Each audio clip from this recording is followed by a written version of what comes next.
নাহমাদুহু ওয়া নুসাল্লি আলা রাসূলিল কারীম আম্মা বাদ। সম্মানিত উপস্থিতি, আসসালামু আলাইকুম ওয়া রাহমাতুল্লাহ।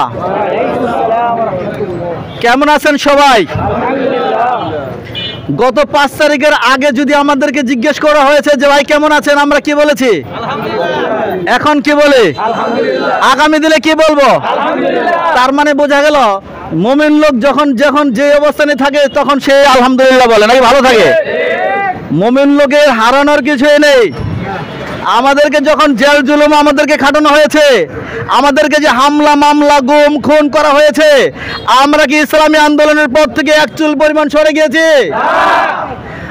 আন্দোলন আরো তীব্র থেকে তীব্র হয়েছে, ঠিক কিনা? আগামী দিনে যদি ইসলামী আন্দোলনকে নিয়ে কেউ সিনেমিনে খেলে, যদি ইসলামী আন্দোলনকে কেউ দাবিয়ে রাখতে চায়, পারবে কে?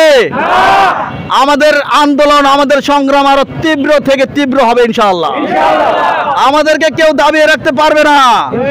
আমরা বাংলার জমিনে একটি সুন্দর সোনার বাংলা গর্বই গর্ব ইনশাআল্লাহ।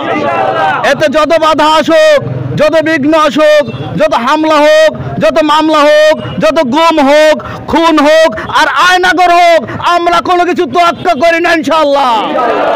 আমরা দুর্বার গতিতে আগামী দিনে একটি সুজলা সুজলা সুফলা সোনার বাংলা গড়ার জন্য যা যা করা দরকার আমরা তাই করব।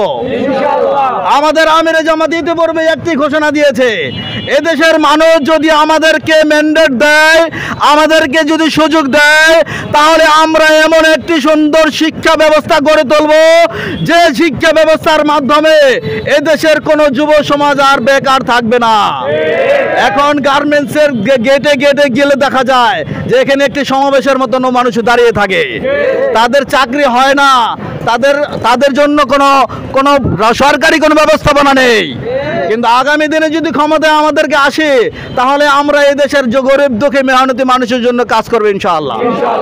আমরা দুর্নীতি করব না, আমরা এতটুকু গ্যারান্টি দিতে পারি। আমরা এই কথা বলবো না যে আমরা আমাদের বাড়ি গাড়ি সব বিক্রি করে আপনাদের জন্য করব। এটা হচ্ছে মিথ্যা কথা, ঠিক কিনা? আন্দোলনের পর আগে, নির্বাচনের আগে আমরা বলবো এক কথা, নির্বাচনের পরে যারা বলবে আরেক কথা, তাদের পক্ষে আমরা নেই। আমরা নির্বাচনের আগে যে প্রতিশ্রুতি দিব, আমরা নির্বাচনের পরে অক্ষরে অক্ষরে সেই প্রতিশ্রুতি রক্ষা করার জন্য চেষ্টা করবেন ইনশাআল্লাহ। আমরা এর গ্যারান্টি দিতে পারি যে আমাদেরকে যদি ম্যান্ডেট দেন, তাহলে 1টি টাকা দুর্নীতি হবে না ইনশাআল্লাহ। বিদেশের মাটিতে যত টাকা পয়সা দুর্নীতি হয়েছে, যত কালো টাকা পাচার হয়েছে, সব টাকা আবার ফিরিয়ে আনা হবে। এদেশের মেহনতি মানুষের জন্য সেগুলো কাজ করা হবে। আপনারা দেখেছেন চট্টগ্রামে একটি বীর্য খাল নামে একটি খাল রয়েছে। সেই খালতে এত বড় 400 কোটি টাকা প্রতি বছর বাজেট হয় সেই খালটি খনন করার জন্য, কিন্তু কাজের কাজ কিছুই হয় না। জলাবদ্ধতা আসে, যখন বৃষ্টি আসে, সামান্য বৃষ্টিতে সেই চট্টগ্রাম নগরীটি পানির নিচে ভরে যায়, তলিয়ে যায়। তখন মানুষের রিক্সায় চলাফেরা করতে পারে না, তখন তাদের চলাফেরা করতে হলে নৌকার প্রয়োজন হয়। আপনারা জেনেছেন আমরা সেই খালটি খনন করার জন্য মাত্র 1 কোটি টাকা বাজেট করেছি।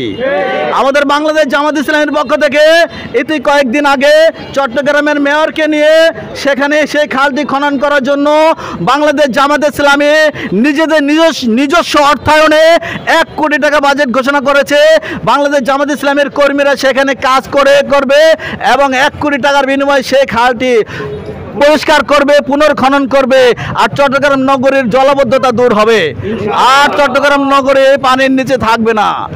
আমরা কথা দিতে চাই, শুধু চট্টগ্রাম নগরী নয়, সারা বাংলাদেশকে আমরা এভাবে যত আবর্জনা আছে সব আবর্জনা আমরা দূর করব ইনশাআল্লাহ।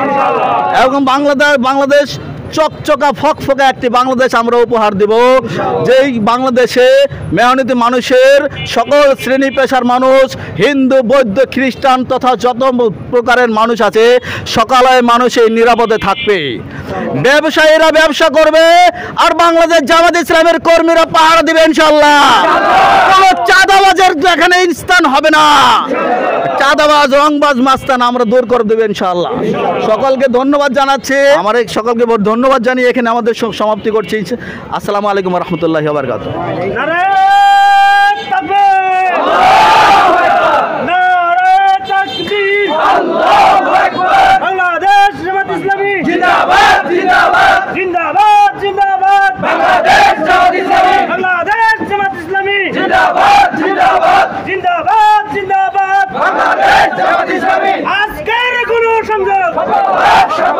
সফল হোক আজকের গণসংযোগ লিল্লাহি